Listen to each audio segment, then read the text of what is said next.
Episode 1 Parvatidevi తన విలువ తనే తెలుసుకున్న కథ. అమ్మా, అందరికీ నమస్కారం. ఈ రోజుల్లో చాలామంది ఆడపిల్లలు, ఇల్లాళ్ళు ఒకే మాట అనుకుంటూ బతికేస్తున్నారు.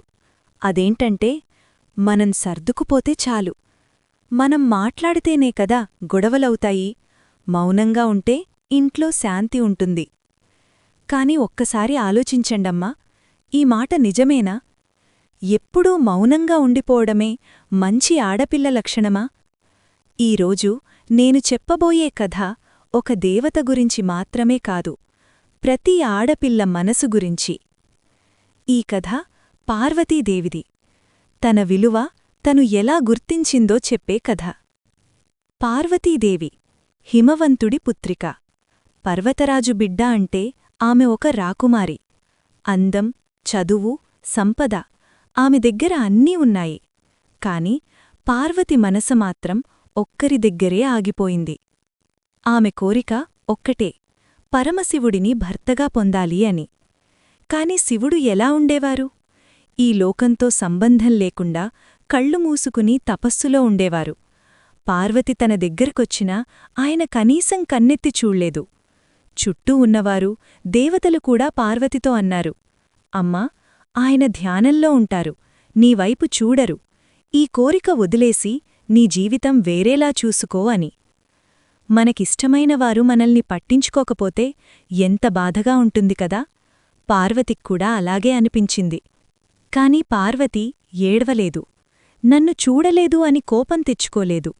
ఆమె ఒకటే ఆలోచించింది, నేను ఏ తప్పు చెయ్యట్లేదు, నా ఇష్టంలో తప్పులేదు, నన్ను నేను నిరూపించుకోవాలి.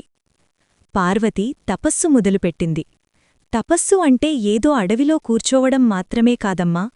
తపస్సు అంటే ఒక నిశ్చయం, నేను ఇది సాధించాలి అనే ఒక గట్టి పట్టుదల.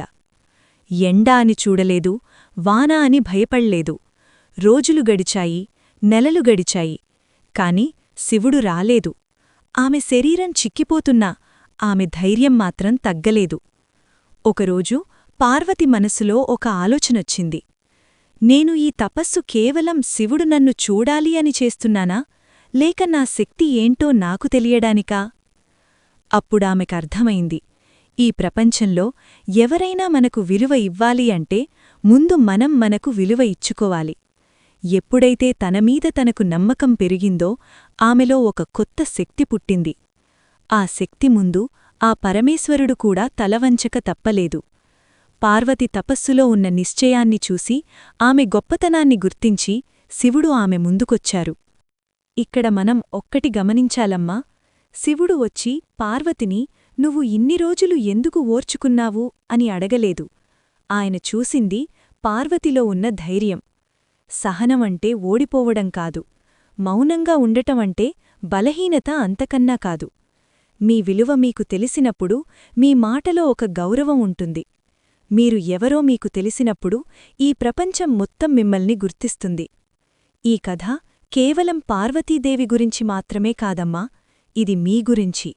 మీ జీవితంలో కూడా ఎవరో వచ్చి మిమ్మల్ని గుర్తించాలి అని చూడకండి, మీ విలువను మీరే గుర్తించండి. వచ్చే ఎపిసోడ్లో కష్టాల్లో కూడా గుండెధైర్యం కోల్పోకుండా నిలిచిన సీతాదేవి కథ చెబుతాను. ఉంటాను మరి.